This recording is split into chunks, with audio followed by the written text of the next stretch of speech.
Merci Nathalie, bonjour à tous. Et c'est moi qui remercie les organisateurs de cette invitation à vous parler de Tabac Info Service.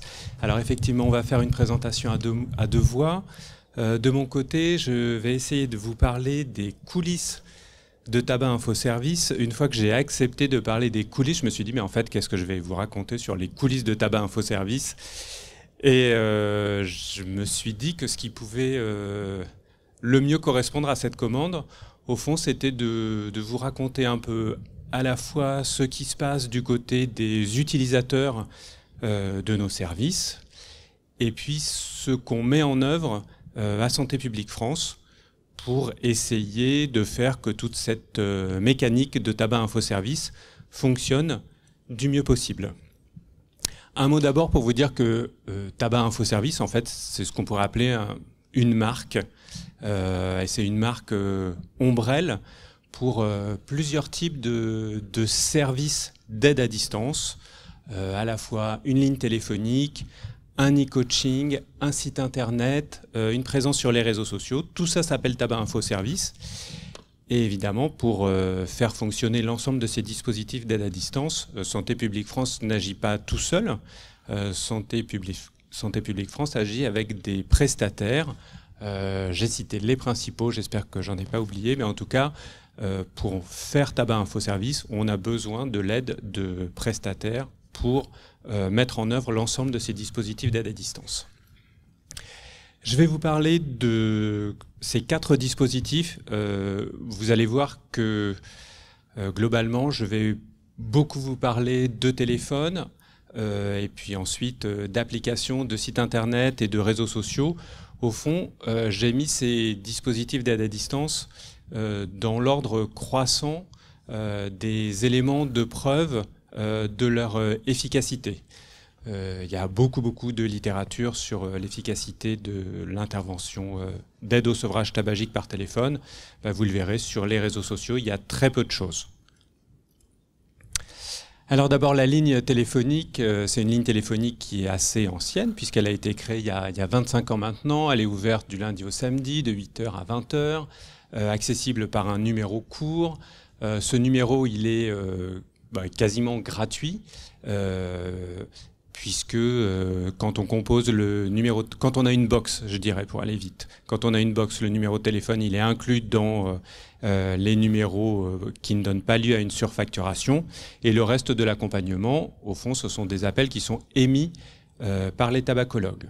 Donc tout ça, ça ne coûte rien aux appelants. Quand on est suivi par Tabac Info Service, on est suivi toujours par le même tabacologue. Et si nécessaire, il y a un suivi nutritionnel qui peut être mis en place et qui est assuré par des tabacologues qui sont nutritionnistes. Alors, pardon, je ne savais pas avant de faire cette présentation que je devais proscrire les anglicismes. Du coup, cette slide, elle s'appelle côté front, mais ça veut dire en français côté utilisateur. Côté utilisateur, qu'est-ce qui se passe ? On peut soit décrocher son téléphone et faire le 3989, soit bénéficier d'un web callback. Je ne sais pas comment on dit ça en français. Le web callback, qu'est-ce que c'est ? Au fond, ça consiste à renseigner son numéro de téléphone sur un site internet pour demander à être rappelé par Tabac Info Service. Et donc ça, ce sont les deux manières d'accéder au service, en appel entrant ou en appel sortant. Quand on joint le 3989, son appel, il est traité par un conseiller. Donc les conseillers, ça représente le premier niveau de traitement de l'appel par Tabac Info Service. Le service qui est rendu par ces conseillers, ça va être très majoritairement la proposition d'un rendez-vous ou la mise en relation avec un tabacologue sans rendez-vous d'ailleurs, en proposant un accompagnement au sevrage tabagique par Tabac Info Service. Mais les conseillers de niveau 1 peuvent aussi envoyer des brochures et pour certains types de questions, ils peuvent répondre entièrement à la question et ça constitue l'intégralité ça peut constituer l'intégralité du traitement de certains appels. Mais je vous le disais, l'essentiel des appels de Tabac Info Service donne lieu à la mise en relation avec un tabacologue. Qu'est-ce qui se passe quand on parle à un tabacologue? C'est ce que Stéphane va vous raconter dans quelques minutes, mais globalement, il se passe à peu près la même chose que ce que vous faites dans vos propres entretiens en présentiel. Donc la réalisation d'un bilan tabacologique et puis des appels de suivi pour aider au maintien dans le sevrage. La réponse à ce qui sur la ligne s'appelle des appels de crise, ça peut être des demandes d'ajustement, de traitement de substitution nicotinique, ou ça peut être pour certains appelants, par exemple une femme enceinte qui compose le 3989 et qui pense qu'elle pourrait reprendre le tabac. On va essayer de traiter son appel de manière prioritaire. Donc je vous le disais, des appels de bilan, des appels de suivi, tout ça se fait par le même tabacologue, la possibilité d'intégrer un accompagnement nutritionnel, et puis les appels de crise que j'évoquais aussi tout à l'heure. Alors pour réaliser l'ensemble de ce service à Tabac Info Service, on a la chance de s'appuyer, je vous le disais tout à l'heure, sur un prestataire. Et ce prestataire, ce sont plusieurs équipes de professionnels de santé, à la fois des conseillers et des tabacologues. Je vous ai mis une estimation du nombre de tabacologues qui interviennent sur la ligne. Les tabacologues qui travaillent sur la ligne ne travaillent pas à plein temps, donc 32 tabacologues qui font un travail formidable d'accompagnement. C'est évidemment pas 32 équivalents temps plein. Ces tabacologues, ainsi que les conseillers, je dirais leur activité, elle est supervisée à la fois par une tabacologue et par une directrice scientifique qui est médecin tabacologue. Et à Tabac Info Service, il y a la pratique d'une démarche qualité assez classique sur ce type de dispositif d'aide à distance, donc avec une pratique régulière de la double écoute pour tous les répondants de la ligne, conseillers ou tabacologues. Et puis une pratique de formation continue qui est trimestrielle et qui se fait alternativement en présentiel et en distanciel, je crois, depuis la fin de l'épidémie de Covid. Et depuis, je crois, quasiment une dizaine d'années, je crois, la ligne Tabac Info Service est attributaire d'un label qui s'appelle le label Aide à distance en santé. Donc ça, c'était ce qui se passe pour les utilisateurs. Pour construire ce service, au fond, une grosse partie de notre activité à Santé publique France, ça consiste à regarder les données d'efficacité sur ce qui s'appelle les quit lines, donc les lignes d'aide à l'arrêt du tabac en français. Et pour regarder l'efficacité de ces quit lines, on regarde la bibliothèque Cochrane. Je ne sais pas si vous connaissez cette ressource, donc un site internet qui propose des méta-analyses en santé publique. Donc vous voyez que globalement, l'arrêt du tabac par téléphone, c'est un sujet qui est très documenté, beaucoup d'études, beaucoup d'essais contrôlés randomisés, un grand nombre de patients qui sont inclus dans ces études. Avec des preuves d'efficacité de cet accompagnement par téléphone. Dans cette méta-analyse, il y a plusieurs sujets. Un premier sujet sur le nombre d'appels dont bénéficient les personnes qui veulent arrêter de fumer avec Tabac Info Service. Ce qu'on voit dans la quit line, ce qu'on voit dans la méta-analyse, c'est qu'au fond, plus d'appels, ça améliore les chances de succès. Et ce qu'on voit aussi, c'est la différence. Alors ça concerne pas la France, mais on voit la différence entre des appels entrants, la différence d'efficacité entre des appels entrants et des appels sortants. Notamment dans les pays anglo-saxons, certains établissements de santé peuvent utiliser des listes de patients fumeurs et le dispositif d'aide à l'arrêt du tabac va recontacter l'ensemble de ces fumeurs pour leur proposer un sevrage tabagique à distance. Donc ça en France, globalement ça n'existe pas, je dirais. On est essentiellement dans une logique où ce sont les fumeurs qui doivent contacter le dispositif pour arrêter. Mais vous voyez que même en appel sortant, l'accompagnement par téléphone améliore les chances de succès. Alors un point intéressant, je vous ai mis différents, je dirais différents axes qui ont été identifiés par cette méta-analyse. Le premier point, donc, c'est l'exemple du Minnesota avec une diversification des canaux de communication. Donc cette quitline américaine, elle associe dans une même prise en charge différents canaux, le téléphone, le mail, des brochures, l'envoi de SMS et un kit de démarrage de traitement de substitution nicotinique. C'est vrai qu'en France, sur Tabac Info Service, cette pratique, je dirais globalement, elle n'existe pas. Les personnes qui composent le 3989, elles sont globalement accompagnées par téléphone. Certaines d'entre elles peuvent télécharger l'application ou aller sur le site, mais le cœur de la prise en charge, il se fait par téléphone. Et à contrario, un utilisateur qui va télécharger l'appli Tabac Info Service, globalement, il reste sur le canal app.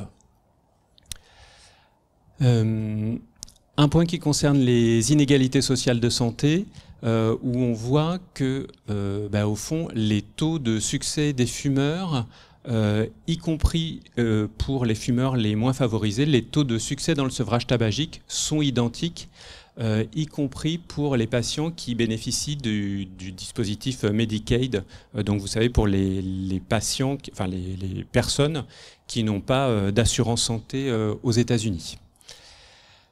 Un point, je vais peut-être passer plus vite sur ce point. Une quitline s'est intéressée à l'impact de la quitline sur la prévalence du tabagisme. Et donc elle essaye de modéliser le taux de recours qu'il faudrait pour cette ligne pour avoir un impact d'un point de prévalence. Et donc les auteurs estiment qu'il faudrait un taux de recours de 8%.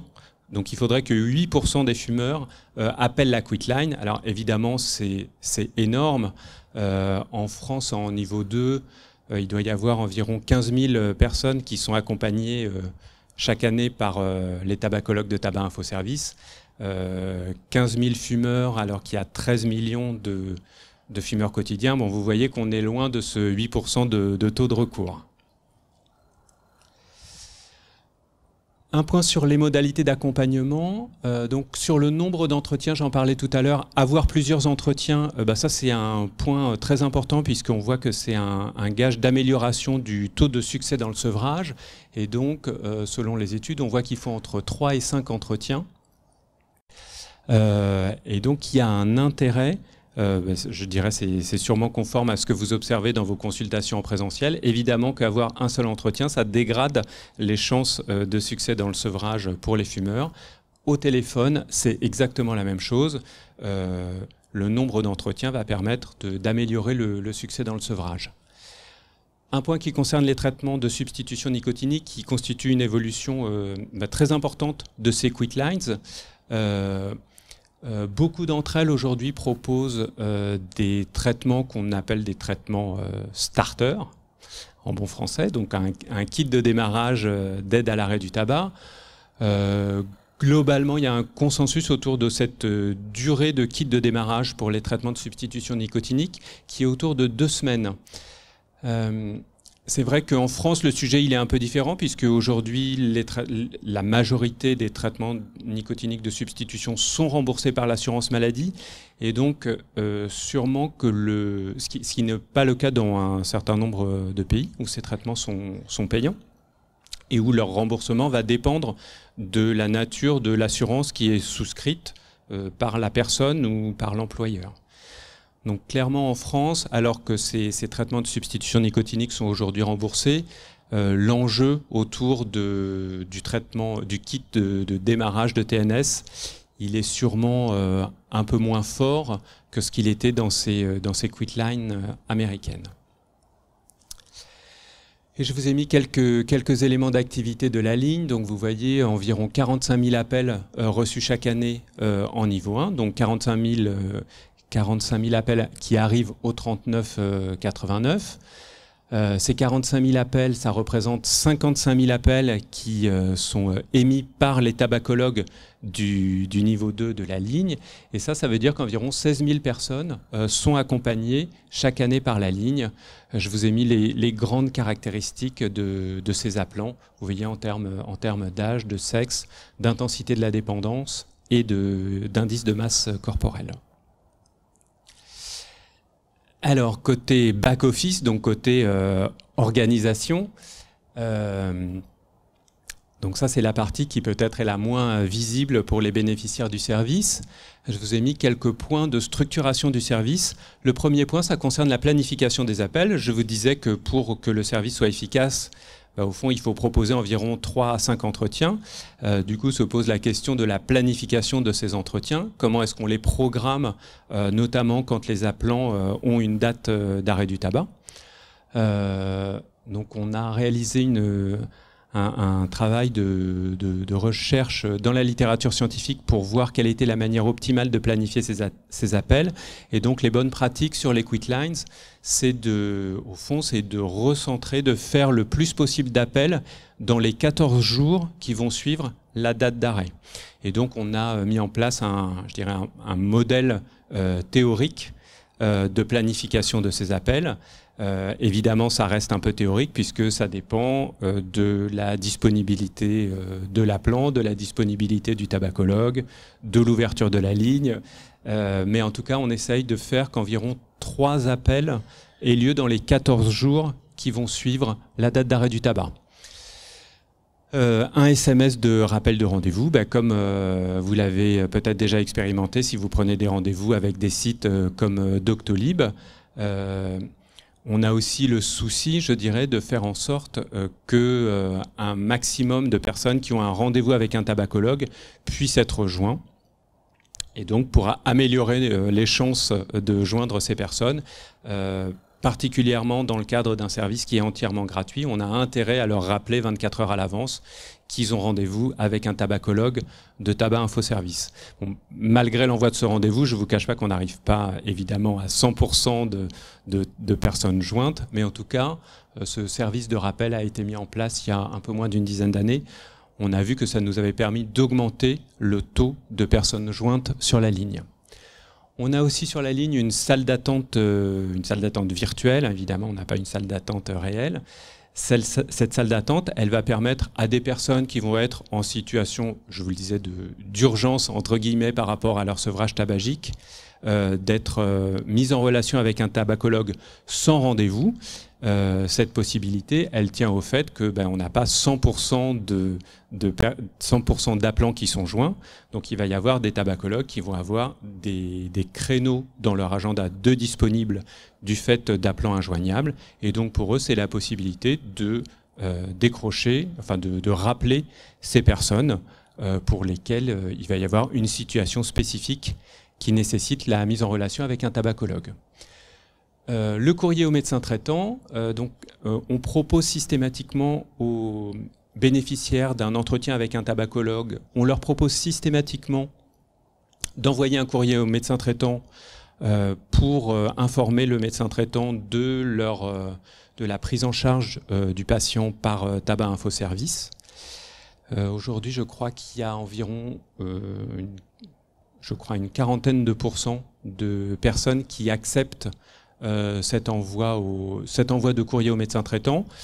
Côté Santé publique France, on n'est pas complètement satisfait de ce dispositif et donc on voudrait aujourd'hui que ce courrier au médecin traitant soit plus personnalisé que ce qu'il n'est aujourd'hui, notamment pour que l'appelant puisse avoir dans ce courrier au médecin traitant notamment des informations relatives aux conseils en matière de traitement nicotinique de substitution, pour que le médecin traitant puisse avoir ces informations de manière plus précise que ce n'est le cas aujourd'hui.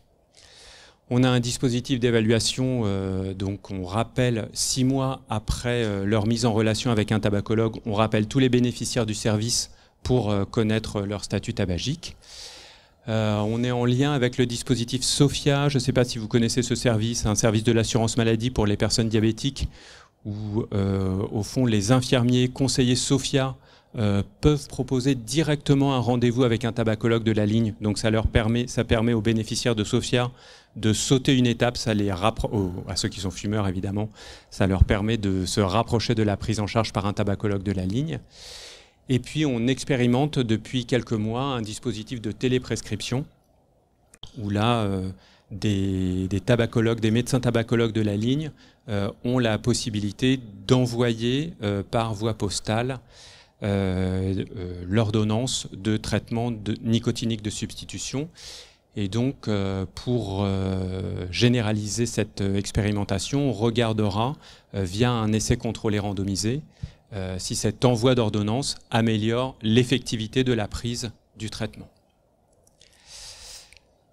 Donc en termes d'évaluation sur la ligne, alors je vous le disais tout à l'heure, il y a beaucoup d'essais contrôlés randomisés. Nous en France, on fait une évaluation en routine, donc on rappelle 6 mois après leur mise en relation avec le service, on rappelle tous les bénéficiaires d'un entretien avec un tabacologue et on leur demande leur statut tabagique et puis on leur demande s'ils sont satisfaits de la prise en charge par Tabac Info Service.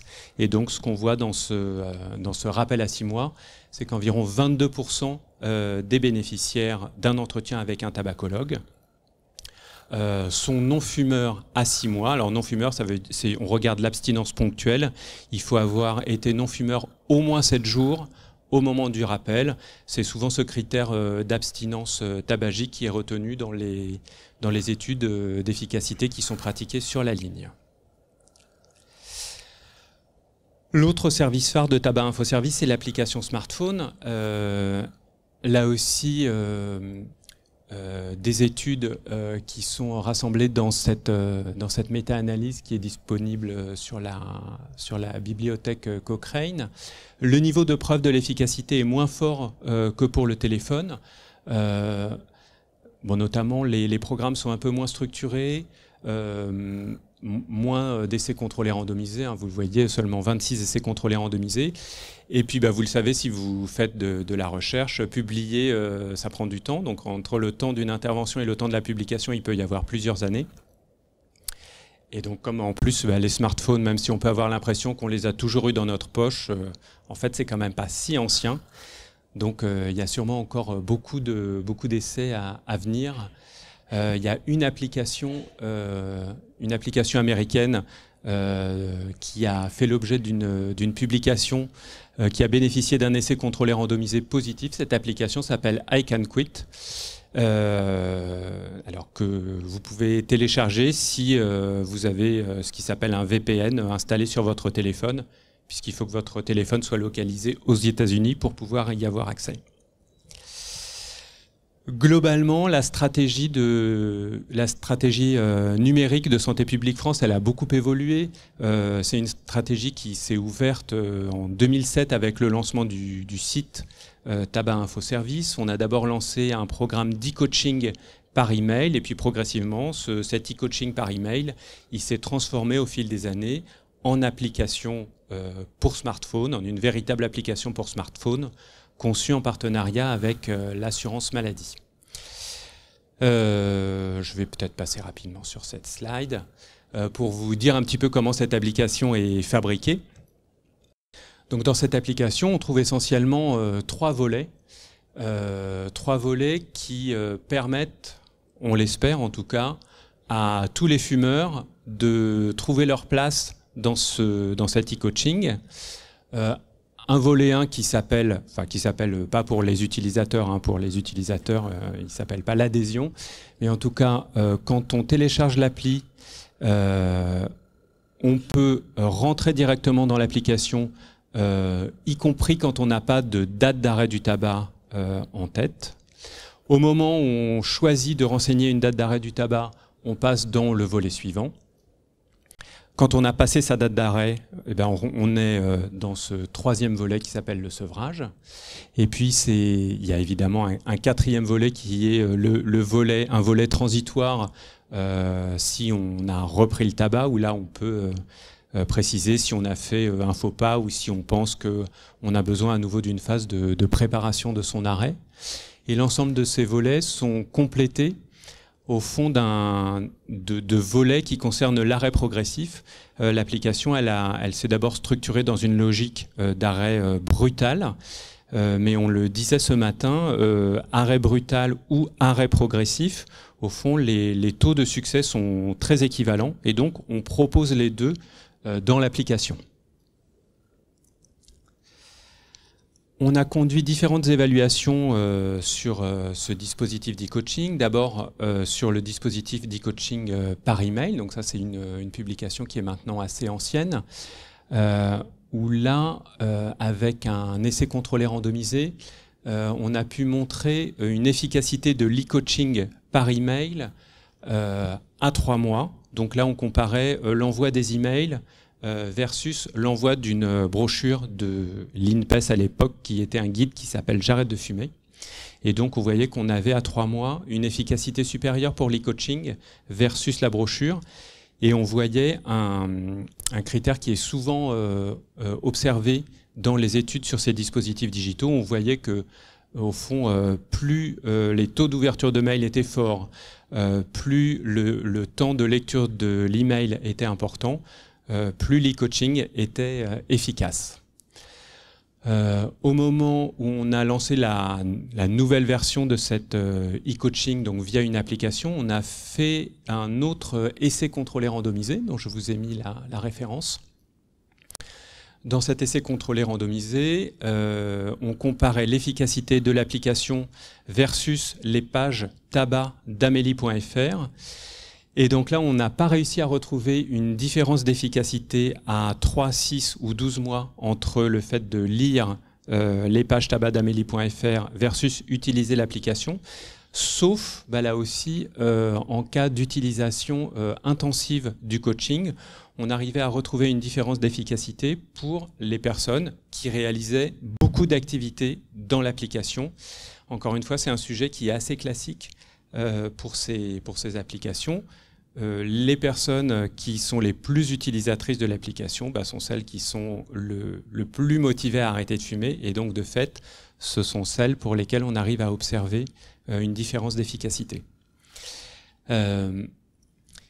Malgré cette absence d'efficacité entre le bras contrôle et le bras intervention, évidemment, cet essai contrôlé randomisé qui a été réalisé sur la base de la version sortie en 2016 de l'application, ça nous a beaucoup guidé avec l'assurance maladie pour faire évoluer l'application, notamment puisqu'on a vu que le principal levier qu'on pouvait mobiliser en termes d'efficacité, c'était le fait de réaliser beaucoup d'activités. On a essayé de multiplier les incitations à utiliser l'application, notamment en révisant notre politique de notification de l'application. En complément de ces essais contrôlés randomisés, on a réalisé des post-tests, donc des études qualitatives avec des fumeurs, utilisateurs ou non de l'application, là aussi pour essayer d'être mieux éclairé sur ce qui est susceptible de voir évoluer dans l'application Tabac Info Service. Et donc, dans ce premier post-test qui date de 2020, on a vu que parmi les points positifs, on retrouvait l'inscription qui était simple, l'accessibilité des activités, le fait que les contenus soient multiformats, donc des vidéos, des textes, des audios, etc. Et parmi les points d'amélioration qui étaient pointés dans cette étude qualitative, la personnalisation jugée insuffisante dans l'application, donc le fait que l'application s'adapte insuffisamment à la situation du fumeur, l'environnement trop statique, et puis les choix graphiques de cette application qui ont été jugés trop froids, trop institutionnels. On fait, en ce moment même, on réalise une autre étude qualitative, puisque en 2 ans, l'application elle a beaucoup évolué.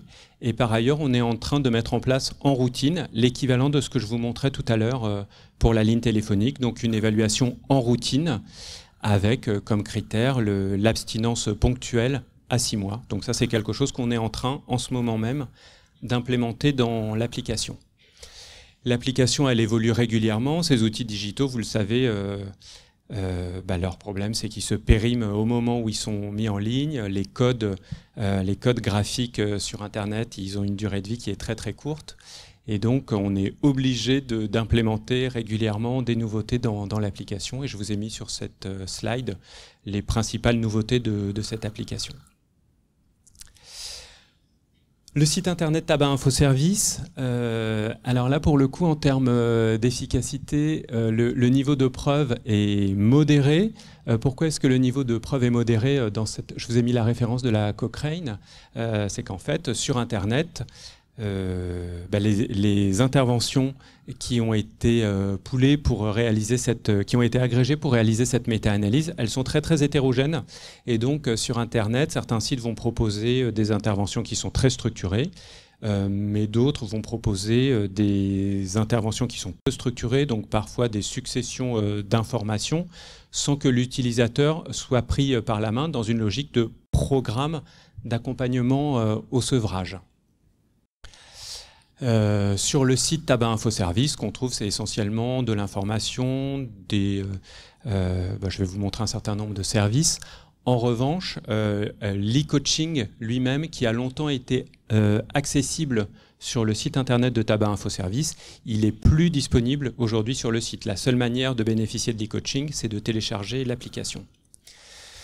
Donc ça, c'est ce à quoi ressemble le site aujourd'hui. Donc c'est la nouvelle identité graphique de Tabac Info Service. Sur le site, on trouve un question-réponse, donc des questions de vrais gens et des réponses de vrais tabacologues. La promesse de ce question-réponse, c'est qu'une réponse soit apportée en 48 heures maximum à toute question qui aura été validée sur le site internet. Donc les questions sont personnalisées, on n'est pas du tout dans une logique de réponse automatique ou de réponse par des bots, par des robots, comme certains sites le font. On propose un annuaire de tabacologues sur toute la France, Drôme inclus. Et puis donc le fameux service qui s'appelle le web callback, on peut demander à être rappelé par un tabacologue. Je termine avec le sujet réseaux sociaux, ça va aller très vite, parce que pour le coup, sur les réseaux sociaux, au fond, aujourd'hui, il n'y a pas de méta-analyse sur l'efficacité des interventions via les réseaux sociaux. Sûrement, il y en aura à l'avenir, mais aujourd'hui, il y a pas ou peu d'interventions qui soient structurées sur les principaux réseaux sociaux. Et donc, aujourd'hui, il est difficile, en tout cas pour Santé publique France, au fond, de mettre en œuvre un accompagnement ou un programme structuré d'aide au sevrage tabagique via les réseaux sociaux, vu aujourd'hui le peu de connaissances qu'on a sur le sujet. Dans la littérature scientifique, on trouve des études sur des interventions de type autosupport, mais celles dont l'efficacité est démontrée demandent l'intervention d'un professionnel de santé. Donc on sort un peu d'une logique d'autosupport strict. Pour Tabac Info Service, donc la présence sur les réseaux sociaux, elle se fait principalement via cette page, Tabac Info Service, qui sert essentiellement, je dirais, à la fois de relais aux campagnes de communication. Vous voyez, il y a environ 150 000 personnes qui sont abonnées à la page. Et puis on a lancé en 2017, je crois, des groupes Facebook, donc des groupes qui sont fermés pour lesquels il faut demander à être intégré au groupe pour pouvoir rentrer dans le groupe. Il peut y avoir jusqu'à 3000 membres par groupe. Ces groupes, j'ai oublié de le dire, sont régionaux et ils sont modérés par les ambassadeurs de Moi Sans Tabac. Donc ça, c'est vraiment la principale intervention qui porte la marque Tabac Info Service sur les réseaux sociaux. Mais on est aussi présent évidemment sur les autres réseaux sociaux. Vous le savez, Facebook, c'est aujourd'hui un réseau social, j'ose pas dire vieillissant, mais en tout cas pour lequel la moyenne d'âge a beaucoup augmenté depuis 2008. Donc on est aussi présent sur les autres réseaux sociaux via des comptes, mais qui sont beaucoup moins nourris, notamment Instagram. Il y a aussi un compte Instagram Tabac Info Service. Et puis on peut être présent sur d'autres réseaux sociaux, Snapchat ou TikTok ou Pinterest, mais pour le coup d'une manière plus publicitaire, c'est-à-dire en achetant de l'espace publicitaire pour promouvoir des contenus de Tabac Info Service, mais moins dans une logique de compte comme on l'est sur Facebook et sur Instagram. Une dernière slide pour vous dire que, évidemment, on essaye de construire nos services avec beaucoup de rigueur pour qu'ils soient le plus efficaces possible. Mais évidemment, tout ça, ça servirait à rien si on ne faisait pas la promotion des services. Et nous, ce qu'on a toujours en tête à Santé publique France, c'est qu'il faut que des fumeurs fassent appel à ces services et recourent à ces services pour qu'ils soient utiles. Je vous le disais tout à l'heure, environ 15 000 primo-appelants, 16 000 même, je crois, personnes accompagnées par le 3989. L'application, c'est environ 400 000 téléchargements par an. Le site internet, c'est selon les années de 3 à 4 millions de visiteurs uniques. Donc notre logique, c'est vraiment cette logique on évoquait ce matin le menu à propos des traitements de substitution nicotinique. Nous aussi, on a une logique de menu avec Tabac Info Service pour que chaque fumeur puisse trouver le canal qui lui correspond le mieux. Et donc notre idée, c'est de communiquer pour promouvoir ces services et pour augmenter le niveau de recours à ces services. Sûrement la campagne que vous connaissez, c'est le mois sans tabac, mais des campagnes, aujourd'hui il y en a environ, il y en a à peu près toute l'année pour promouvoir ces services, soit avec des temps ponctuels, avec des campagnes qui vont promouvoir Tabac Info Service, quel que soit le canal en mass média, mais aussi avec une logique de fil rouge pour être présent en permanence et pour essayer d'allumer dans le cerveau des fumeurs l'idée que c'est peut-être pour eux le bon moment pour arrêter de fumer grâce à Tabac Info Service.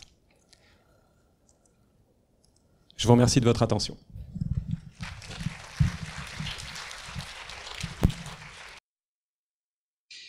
Bien, bonjour. Donc pour compléter un petit peu les propos d'Olivier sur Tabac Info Service, on m'avait demandé de venir vous faire une présentation de ce que je faisais en tant qu'intervenant sur la ligne 3989. Alors je vais vous expliquer ça en quelques lignes puisque pratiquement tout a été déjà dit. Donc moi en tant qu'infirmier tabacologue, j'interviens sur la ligne en renfort pendant 3 mois. 3 mois donc de la campagne Mois sans tabac, octobre, novembre, décembre, plus ou moins 15 jours. En supplément donc de mon activité principale d'infirmier libéral à domicile et des consultations d'aide au tabac, d'aide au sevrage tabagique que je peux réaliser au cabinet également.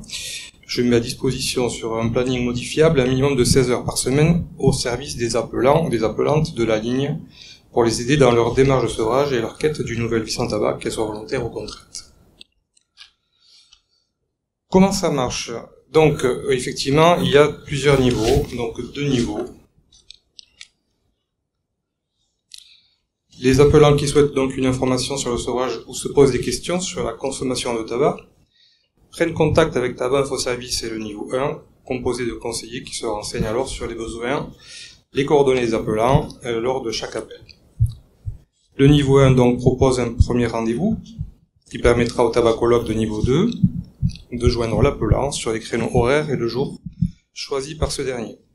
Ce rendez-vous programmé sur le planning des tabacologues en fonction des disponibilités de chacun, que ce soit les appelants comme les tabacologues, puisque, comme je vous le disais à l'instant, on n'est pas là toute l'année, on est là temporairement et sur des créneaux horaires que l'on attribue donc à Tabac Info Service en plus de notre activité principale.